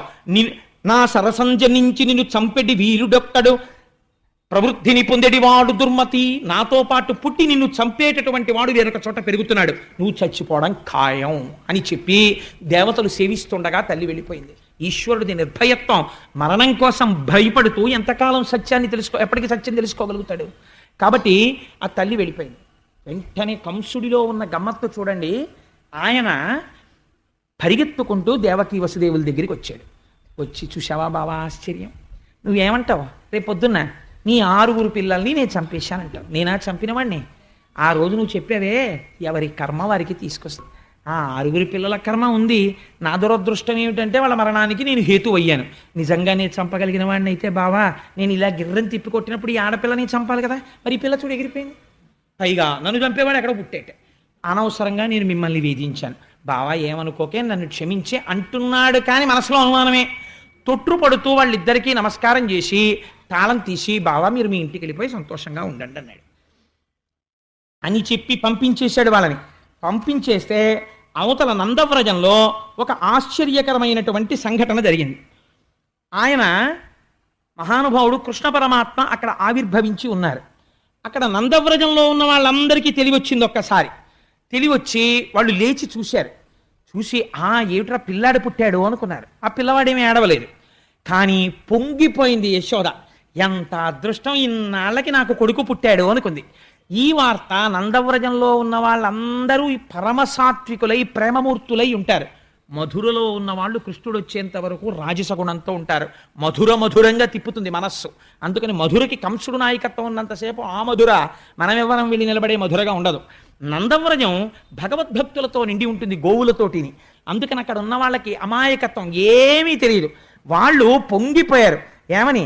ఏమి నోమ ఫలమో ఇంత ప్రొద్దొక వార్త వింటిమ బలలార వీనులరా, మన యశోద చిన్ని మగవాని కననట చూచివత్తమమ్మ సుధతులార, చక్కనివాడు చిక్కినాడు నల్లనివాడు దక్కినాడు, ఏ పూర్వ పుణ్యమో ఏ నోము ఫలమో అంటారు వాళ్ళు. ఈ గోపకాంతలకి సంతోషం. ఇన్నాళ్ళకి మళ్ళీ మనం విన్నాం, ఎప్పటి నుంచో కొడుకుల్లేరు అని బెంగ పెట్టుకుంది యశోద. ఇన్నాళ్ళకి కొడుకు పుట్టాడు. ఎటువంటి కొడుకు?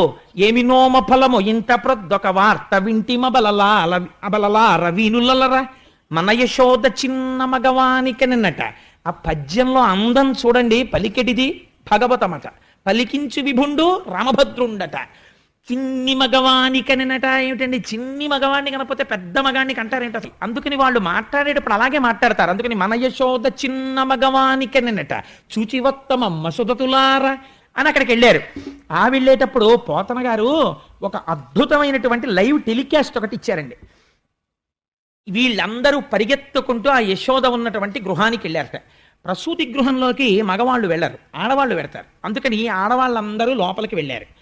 ఎంత తొందరతో వెళ్ళారంటేట, మనం తొందరగా వెళ్ళి చూడాలి, కొడుకు పుట్టేట యశోదకి అని పరుగున వెళ్ళిపోయారట. వెళ్ళిపోయి వేడుకతోడ క్రొమ్మడులు వీడ కుచోపరిహార రేఖ లల్లాడ, కపోల పాలికల హాటక పత్ర రుచుల్ వినోదనంబాడ, పటాంచలంబులసియాడగ చేరి యశోద ఇంటికిన్ జేడియలేగి చూచిరొగ జిష్ణుని విష్ణుని చిన్ని కృష్ణుని. ఎంత గబగబా పరిగెత్తారంటేట వాళ్ళు గబగబా ప్రసూతి గృహానికి వెళ్ళడంలో వాళ్ళు వేసుకున్నటువంటి కొప్పులు ఊడిపోయేట, వాళ్ళు వేసుకున్న హారాలు ముడులు పడిపోయి ఇటు అటు చిందరవందర అయిపోయేట. వాళ్ళందరూ బయటికి వచ్చి నిలబడి లోపల ఉన్న పిల్లాన్ని చూసి వచ్చారు. వీళ్ళకా కొడుకు పుట్టింది, యశోదకు పుట్టాడు. కానీ వీళ్ళేం చేస్తున్నారో తెలుసా అండి? ఆనందం. ఏతించి చూచి చెలగుచు నేతుల పెరుగులను పాల నీళ్లను వెన్నన్ ప్రీతి వసంతములాడిరి ఏతరులై సరస భాషల సగన్గొల్లల్. ఆ పాలు తీసి ఒకళ్ళ మీద ఒకళ్ళు కొట్టేసుకున్నారట, నెయ్యి తీసి ఒకళ్ళ మీద ఒకళ్ళు విసిరేసుకున్నారట, వెన్న ముద్దలు తీసి ఒకళ్ళ మీద ఒకళ్ళు విసిరేసుకున్నారట, నీళ్ల కడవలు కుమ్మరించేసుకున్నారట, వసంతాలు ఆడేసుకున్నారట. ఎందుకంటే మన నందప్రభువుకి కొడుకు పుట్టాడు అని పొంగిపోయి వీళ్ళందరూ బయటికి వచ్చి ఒకళ్ళతో ఒకళ్ళు చెప్పుకుంటున్నారట. భయ్య అంత బాగున్నాడే పిల్లాడు, యశోద పక్కన పడుకున్నప్పుడు చూశాను నేను, బుజ్జి బుజ్జి పాదాలు, ఇంతంత పాదాలు, నల్ల మేఘం ఎలా ఉంటుందో అలాంటి రూపంతో ఉన్నాడు, అరికాళ్ళు ఎర్రగా ఉన్నాయి, పువ్వులు పొట్లం కట్టినట్టుగా ఉన్నాయి, ఇంటి వేళ్ళు చిన్ని వేళ్ళు, ఆ చిన్ని వేళ్ళు ఇలా ముట్టుకుంటుంటే ఆ బొట్టన వేళ్ళు, దాని మీద మళ్ళీ ఇంత తెల్లటి గోళ్ళు, పక్కన ఇంత చిన్న పిట్ట, ఇంత కాలు, ఆ కాలు ముట్టుకుంటే మెత్తగా ముసలి వాళ్ళ మోకాళ్ళలాగా ముడతలు పడి మోకాళ్ళు, ఇంతంత తొడలు, వాటి మీద ఇలా 3 గీతలు, ఆ తొడ ఇలా అంటే మెత్తటి తొడ, సన్నటి నడుము, బుజ్జి బొజ్జ, మనం పెట్టుకున్న వెన్న ముద్దలా ఇలా ముట్టుకుంటుంటే ఎంత మెత్తగా ఉంది ఆ బొజ్జ. యశోద పాలు తాగి బుజ్జి ఇంటి చిన్ని నాభి, ఆ నాభిలోంచి అమ్మ కడుపులో ఉండగా అన్నమంతా తిన్నాడు. అంత చిన్న పిల్లాడికి వక్షస్థలం ఏమిటో విశాలంగా ఉంది, చక్కటి కంఠం, దాని మీద 3 గీతలు, బుజ్జి గడ్డం, ఎర్రటి పెదవులు, బోసి నవ్వు, చిన్ని ముక్కు, చిన్ని కన్నాలు, తామర రేకుల్లాంటి కళ్ళు యశోద కళ్ళే పోలికొచ్చేసాయి. ఆ చక్కటి నుదురు, గిరజాల గిరజాల జుత్తు నందప్రభులాగా, ఆ చేతులు ఎర్రటి అరిచేతులు, ఆ చేతులు చూసేటప్పటికే ఏదో సంతోషం. నిజంగా పిల్లాన్ని ముట్టుకుంటుంటే ఎప్పుడు ఎత్తుకుంటావా, ఎప్పుడు పెరుగుతాడా, ఎప్పుడు మనతో ఆడుకుంటాడా అని పొంగు వచ్చేస్తోంది. భయ్యేమి వీపో నూగుతోటి అని వాళ్ళందరూ పొంగిపోయి చెప్పుకొని వసంతాలు ఆడేసుకుని పరవశించిపోతున్నారట. ఈ నందప్రభు పొంగిపోతున్నాడు బయటకు వచ్చి, ఓహో నాకు కదా ఇలాంటి కొడుకు పుట్టాడు, ఆడవాళ్ళందరూ ఎంత గొప్పగా చెప్పుకుంటున్నారో అని సంతోషపడిపోయి. మానసిక దర్శనం అంటే అంతేనండి, బాలకృష్ణ దర్శనం కాదా? యశోద యొక్క పురిటి మంచం మీద పడుకున్న వాణ్ణి ప్రసూతి గృహానికి వెళ్ళిన స్త్రీలు ఎలాంటి కళ్ళతో చూశారో నేను అలాంటి కళ్ళతో చూడగలను పోతన గారిని ఎదురు పెట్టుకుంటే. కాబట్టి అలా దర్శనం చేసి వాళ్ళు పొంగిపోయారు. పొంగిపోతే నందుడు బ్రాహ్మణుల్ని పిలిపించాడు, గోవులు దానం ఇచ్చాడు, గొప్ప గొప్ప మేలిమి వస్త్రాలు దానం ఇచ్చాడు. ఈ పిల్లవాడి జాతకర్మ ఒక్కసారి జాతకం చూడండి ఎలా ఉంటాడు అన్నాడు. ఈ ఆభీర కుమారుడు వీరుండై శ్రీయుతుడై వీర వైరి జేతయునై దీర్ఘాయుష్మంతుండగునని పాయక దీవించినప్పుడు బ్రాహ్మణ జనముల్. ఆ పిల్లవాడి జాతకం చూసి ఆ ఏం పిల్లాడయా నందుడా అని కడుపు నిండిపోయిందయా. నిజంగా లేక లేక పుట్టినందుకు ఈ పిల్లవాడు ఈ ఆభీర కుమారుడు శ్రీయుతుడై, అసలు లక్ష్మి వీడిదేనయ్యా, అంత ఐశ్వర్యం అనుకో. శ్రీయుతుడై వీరవైరి జోదయునై ఎటువంటి వీరుల్ని ఓడిస్తాడు. దీర్ఘాయుష్మంతుండగునని గొప్ప దీర్ఘాయుర్ధాయాన్ని పొందుతాడు. పాయక దీవించినప్పుడు బ్రాహ్మణ జనముల్, ఆ బ్రాహ్మణులందరూ ఆశీర్వచనం చేశారు. దుందుభులు మొరసే గాయక సందోహము పాడే సూత సముదాయముతో వందిజనులు కీర్తించిరి క్రందుక వీతించ భద్రకాహలరవముల్. నందుడి యొక్క కోటలోంచి దుందుబులు మోగేట. ఆ లోపల ఉన్న పిల్లవాడు క్షేమమే భద్రమే అని తెలియడం కోసం అని చెప్పి లోపల నుంచి పెద్ద పెద్ద ఢమరుకలు మోగించారట. బయటంతా బ్రాహ్మణులు గొల్లపడుచులు అందరూ నిలబడిపోయి వసంతాలు ఆడుకుంటున్నారు. వీళ్ళందరూ ఇంత ఆడుకుంటుంటే అసలు సంతోషం అంతా ఎవరిదోట తెలుసా అండి? క్రేళ్ళురికె మసలిలే గల్లు మల్లడిగుని రంకెలిడియమద వృషభంబుల్ పెళ్ళున ముదుగుల పొదుగుల చల్లించన్ పాలు బాలు సంభవ వేళన్. చిన్ని చిన్ని దూడలు. కృష్ణుడు మేము ఒక్కసారి పుట్టాం, మేము 2 రోజుల ముందు పెట్టాం, మేము కృష్ణుడి కన్నా పెద్ద. మా అదృష్టం ఏమిటో తెలుసా? రేపటి నుంచి మేము పరిగెడుతుంటాం. మేము పరిగెడుతుంటే వెనకాతల కొమ్ము బూర పట్టుకుని మహర్షులు దర్శనం చెయ్యనటువంటి పాదపద్మములు ఉన్నటువంటి మహాపురుషుడు ఆయన మా వెనకాల పరిగెడుతుంటాడు. ట్రర్ అంటుంటాడు, ఆపుతుంటాడు. ఆయన బూర ఊతాడు, ఆయన వేణువు ఊతాడు. మేమందరం వచ్చి ఆయన చుట్టూ నించుంటాం. ఆయన మా వీపుల మీద తన చెయ్యి వేసి సేద తీరుస్తాడు. ఆయన మా పాలు పితుకుతాడు. మేము పరిగెడుతుంటే మా డెక్కల నుంచి గోధూళి రీగుతుంది. ఆయన చెమట పట్ట ఆయన ఒళ్ళంతా మా కాళ్ళ మట్టి అంటుకుంటుంది. ఆయన ఆవులతో ఆడుకుంటాడు, మేము ఆయనతో ఆడుకుంటాం. మాకు గడ్డి పెడతాడు. మా అంత అదృష్టవంతులు ఎవరు ఈ బ్రహ్మాండంలో ఎవరున్నారు అని క్రెళ్ళురికే మసలిలే ఎగలో. అసలే ఆవు దూడకు అలర ఎక్కువ, 4 కాళ్ళు ఎత్తి ఎగురుతుంటున్నది. అలా ఎగిరిగిరి ఆడుతున్నట్టు దూడలన్నీ అక్కడ నందవ్రజంలో. మల్లడిగొని రంకెలిదియ మరద వృషభంబుల్. ఆబోతులకి ఎద్దులకి ఆనందం వచ్చేసిందట. ఇంకా రేపటి నుంచి చూడండి మాకు గడ్డి పెట్టి కుడితి పెట్టి మా గంగడోలు చిన్ని కృష్ణయ్య వచ్చి పట్టు పంచె కట్టుకుని వేణు ఇలా దోపుకుని కొమ్ముబూర ఇలా చంకలో పెట్టుకుని మాకు కుడితి పెట్టి తాగండి అని మా గంగడోలు ఇలా రాస్తుంటే మేము గుటకలేస్తుంటే లక్ష్మీదేవి మీద పడినప్పుడు పొంగిపోయే చెయ్య ఏదుందో ఆ నూత్న మర్యాదంచెందు కరంబు మా కంఠాన్ని రాస్తుంది, మా వీపు నిమురుతుంది, మా డొక్కల్ని గడ్డితో తుడుస్తుంది. మేమెంత అదృష్టవంతులం. మాకు బండి పైకెత్తి మా మెడ మీద ఆయన కాడి పెడతాడు, మమ్మల్ని తోలుతాడు. ఆయన తోలుతుంటే మేము నడుస్తుంటాం, ఆయన్ని మేము వహిస్తాం. మా బళ్ళు ఎక్కుతాడు, మాతో తిరుగుతాడు, రోజంతా మాతో గడుపుతాడు. రాత్రి తెచ్చి మమ్మల్ని కట్టుకొయ్యలకి కడతాడు. ఆ కృష్ణుడు ఇలా వెనక్కి తిరిగి మాకు గడ్డేస్తుంటే సంతోషంతో మేము అని నాకేస్తాం. మీరు నాగలరా కృష్ణుడు అలాగా? మాకుందో అదృష్టం అని మల్లడిగొని రంకెలియ మద వృషభంబుల్. ఆ పెద్ద పెద్ద ఎద్దులు ఆకాశం వంక చూసి అంబా అని పెద్ద అరుపులు అరిచాయిట. ఆవులు అన్నాయిట, ఏం పెద్ద మీ ఇద్దరికేనేంటి గొప్ప, పుట్టిన పిల్లాడు ఎన్ని పాలు కావాలంటే అన్ని పాలు దొరికేటట్టుగా మేం చూడండి ఎలా ఇస్తాము ఇవాళ నుంచి పాలని. పెళ్ళున మొదుగుల్ల పొదుగుల్ల చల్లించన్ పాలు బాలు సంభవ వేళన్. షేరు పాలు ఇచ్చి ఆవు 2 షేర్ల పాలు ఇచ్చేసిందిట. అన్ని పాలు ఆవులు ఇచ్చేసాయిట. ఇంత పొంగిపోతున్నారట అందరూను. ఆ పిల్లాన్ని తీసుకెళ్ళి పడుకోపెట్టి ఇప్పుడు అక్కడ ఉన్నటువంటి గోపకాంతలందరూ ఇవన్నీ చేస్తుంటే కొంతమంది ఉన్నారు, వాళ్ళందరూ గోపాలకులు. వాళ్ళకి కొంచెం డాబ్ ఉంటుంది. నందప్రభువు దగ్గరికి వెళ్ళి కంగ్రాచులేషన్స్ చెప్పాలి, మీకు కొడుకు పుట్టేటని. కానీ వెళ్ళేటప్పుడు వాళ్ళు మామూలుగా వెళ్ళరు. అందుకని కంచుకములు తలకట్లును కాంచన భూషాంబరములు మెరయగా గోపకు లేతించిరి మంచి పదార్థములు కొనుచు మధవు చూడన్. ఆ వెళ్ళినప్పుడు కంగ్రాట్స్ చెప్పి స్వీట్స్ పట్టుకొచ్చేవాడు ఒకడు, కానుకలు పట్టుకొచ్చేవాడు ఒకడు, పళ్ళు పట్టుకొచ్చేవాడు ఒకడు.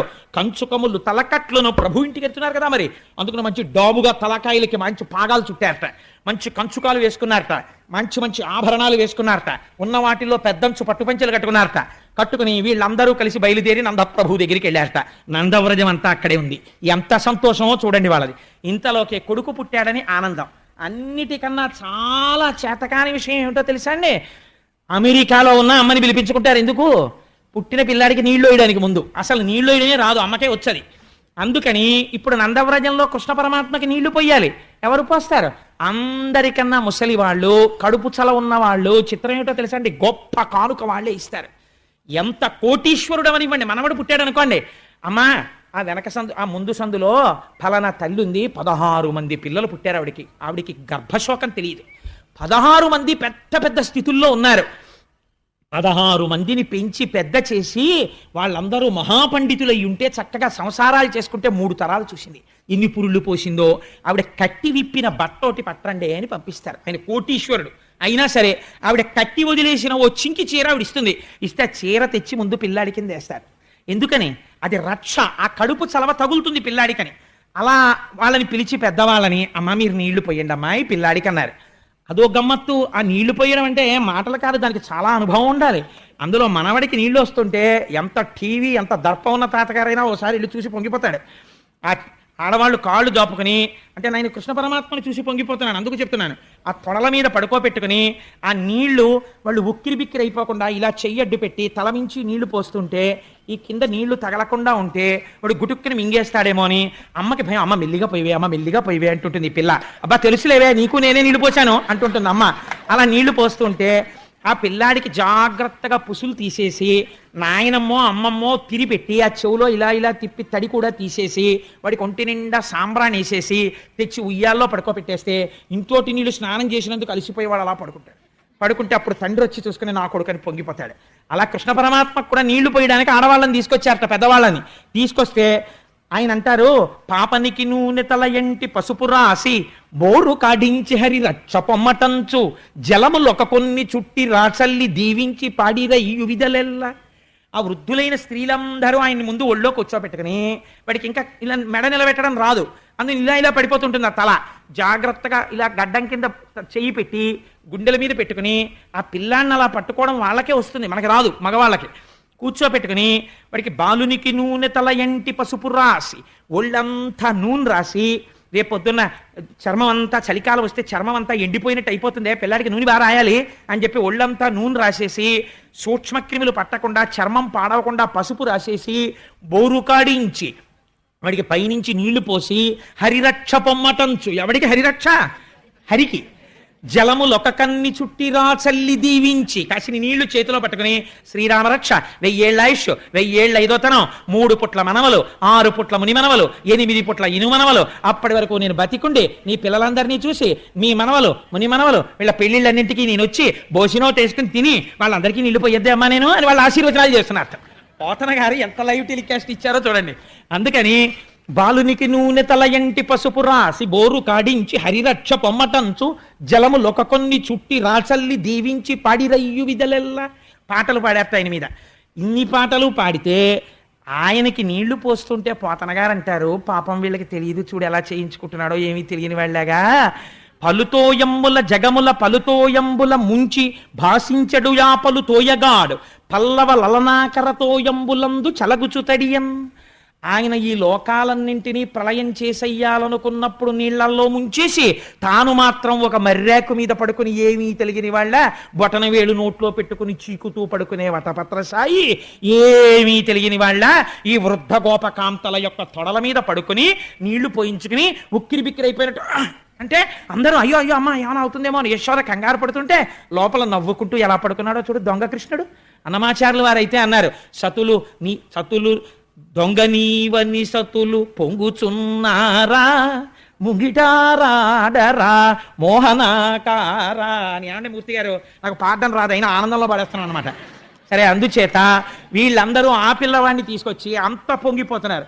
పొంగిపోయి ఆఖరికి ఆ పిల్లవాడిని తీసుకెళ్ళి ఓ ఉయ్యాల్లో పడుకోబెట్టారు. వాడికి ఒళ్ళంతా సాంబ్రాణి వేసేశారు. వేసేసి ఊపుతున్నారు అందరూ కలిసి. ఓ పట్టానం ఊపుతారా పసిపిల్లలు పుడితే? ఇంతలో ఎవరో అమలక్కి వస్తుంది. వాడికి నిద్ర పట్టే వాళ్ళకి ఇలా తీసి ఆ వాళ్ళ నాన్న పోలికేనే, ఆ గిరజాల జుత్తు వాడను అంటుంది. అనేటప్పటికీ ఒక ఆవిడ ఉంటుంది, ఏమీ లేదు అంతా మా అమ్మాయి పోలికే అంటుంది. కూతురుని వెనకేసుకు రాకో, మా అబ్బాయి పోలికే అని ఒక ఆవిడ అంటుంది. వీళ్ళ అరుపులకి వీళ్ళ నవ్వులకి వాడికి తెలివి వచ్చేస్తుంది. వాడు మళ్ళీ ఇలా పత్తికాయలా గుడ్లిప్పుతాడు. పడుకోనివ్వండి అమ్మా అంటుంది ఆ తల్లి వచ్చి. పాప ఆవిడ ప్రేమ. మళ్ళీ ఆ ఉయ్యాల ఊపుతుంటారు. జోజో కమలదలేక్షణ జోజో మృగరాజ మధ్య జోజో కృష్ణ జోజో పల్లవకరపద జోజో పూర్ణేందు వదన జోజోయనచున్. ఆ పిల్లవాడిని ఉయ్యాల లూపుతున్నారట. జోజో కమలదలేక్షణ, తామర పువ్వు యొక్క రేకులు ఎలా ఉంటాయో అటువంటి కన్నులున్నవాడా. జోజో కమలదలేక్షణ జోజో మృగరాజ మధ్య, సింహము యొక్క నడుము ఎలా ఉంటుందో అటువంటి సన్నని నడుమున్నవాడా. జోజో మృగరాజ మధ్య జోజో కృష్ణ. మీకు అనుమానం రావచ్చు, అదేమిటండి పేరు పెట్టలేదు కదా, ఎలా పిలిచారు కృష్ణుడని? కృష్ణ శబ్దం నిరతిశయ ఆనంద స్వరూపము. ఆయన్ని చూసేటప్పటికి వాళ్ళకి ఆనందం వచ్చింది. అందుకే అమ్మవారికి కూడా కృష్ణ అని పేరు. జోజో కమలదలేక్షణ జోజో మృగరాజ మధ్య జోజో కృష్ణ జోజో పల్లవకరపద జోజో పూర్ణీందు వదన జోజోయనచున్. ఆ పిల్లవాడిని ఓహో ఉయ్యాలలు ఊపేస్తున్నారట. ఊపేస్తుంటే ఆయన మాత్రం ఎంతసేపు ఊపినా, 7 నీళ్లు పోసి పడుకోబెట్టినా, చలికాలం పొగమంచని చెప్పి సూర్యుడు వచ్చిన తర్వాత వేడి నీళ్లు పోసి సాంబ్రానేసి ఓ పట్టుపంచ కట్టి చక్కగా పడుకోబెడితే అన్నీ వింటాడు, అన్ని పాటలు వింటాడు, అన్నీ చేస్తాడు. అమ్మయ్య నిద్రపోయాడేమో అని ఇలా ఉయ్యాలా తీసి చూసేటప్పటికి బోసినవు నవ్వి గుడ్లు తెరిచి ఉంచుతున్నాడు. ఏట్రా ఈ పిల్లాడు నిద్రపోడేమిట్రా? తల్లిదండ్రులకు అదో పెద్ద బెంగ. మీరు యూజువల్గా ఒక కంప్లైంట్ వింటుంటారు, మా అమ్మాయి కొద్దిగా పాడైపోయిందండి, వాడు ఏమిటో రాత్రిళ్ళు లేచి ఆడుకుంటాడండి అంటారు తల్లి. ఎంత చిత్రంగా ఉంటాయో ఆ కంప్లైంట్లు పిల్లల గురించి. వాడు రాత్రిళ్ళు ఆడడం ఓ పెద్ద కంప్లైంట్. ఎందుకంటే వాడు ఆడుతాడు, వీళ్ళు నిద్రపోయారనుకోండి వాడు స్విచ్ బోర్డులో వేలెడతాడు. అందుకని వాడిని అలా కాపలా కాయాల్సిందే. అంత నిజంగా తల్లి ప్రేమ లేకపోతే ఎక్కడ పెరుగుతారండి పిల్లలు?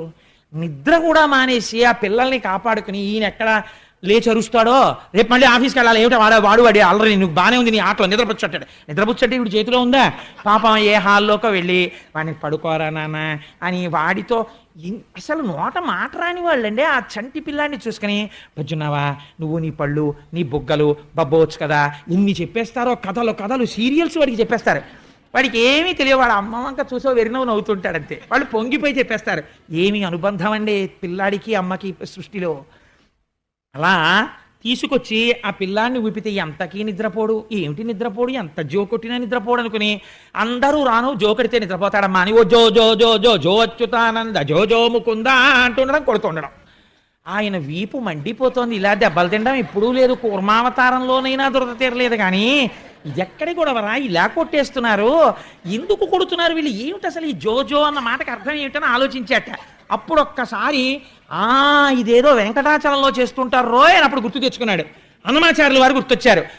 ఉయ్యాల్లో పెట్టి ఊపేవాడు మహానుభావుడు. జో వచ్చుతానంద జో జో ముకుంద అని. అందుకని నన్ను నిద్రబొమ్మంటున్నారులా ఉంది. నాకేమో నిద్ర తెలియదు. లోకములు నిదురపోవగత నిదురింపని శుభగుడు రమణుల్ జోకొట్టి పాడ నిదురన్ గైకొనులీల ఊరకుండె కను తెరవకయున్.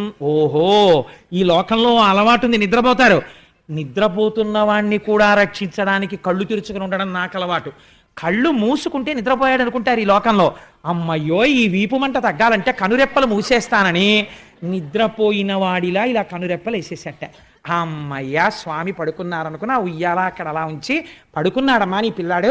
అయ్య బాబోయ్ ఇంత ఊపితే కానీ పడుకోడేమిటమ్మా అని పాప ఆ యశోదని దిప్పి ఆవిడ పొంగిపోయి నా కొడుకు కదా ఏడవకుండా అలా ఆడుకుంటుంటాడు అని జాగ్రత్తగా పిల్లాడు నిద్రపోయాడో లేదో మళ్ళీ వాడు ఏడవకుండా తలవేపు ఉన్న ఉయ్యాల గుడ్డ మెల్లిగా ఇలా తీసి దొంగలా చూస్తారు. వాడు ఇలా కళ్ళు విప్పుతాడు, హడిలిపోతాడు ఇదేమిటని. వాడు విప్పకుండా అలాగే పడుకున్నాడు ఆవిరి బొట్టుతోటి. ఆయన కళ్ళు మూసుకున్నాడు, ఆయనకి నిద్ర అలవాటు లేదు. హరివరాసనం అనేటప్పటికీ పడుకున్న అయ్యప్ప స్వామి పడుకున్నారని తలుపు లేచినట్టు. కాబట్టి పడుకున్నారు కదా స్వామి, ఇంకెందుకు రేపు చెప్పుకుందాం మిగిలిన కథ. కాబట్టి ఇవాళ స్వామి నామం ఒక్కసారి మనందరం సంతోషంగా స్వామి నామాన్ని ఆవిష్కరిద్దాం. విరజాతీర్థస గోవింద, కాంచనాంబరధర గోవింద, కరుణాసాగర గోవింద పాప వినాశక గోవింద పాహి మురారే గోవింద మత్స్యకూర్మ గోవింద నందనందన గోవింద నవనీత చోర గోవింద పశుపాలక శ్రీ గోవింద గోపీజనలోల గోవింద గోవర్ధనోద్ధార గోవింద అనాథరక్షక గోవింద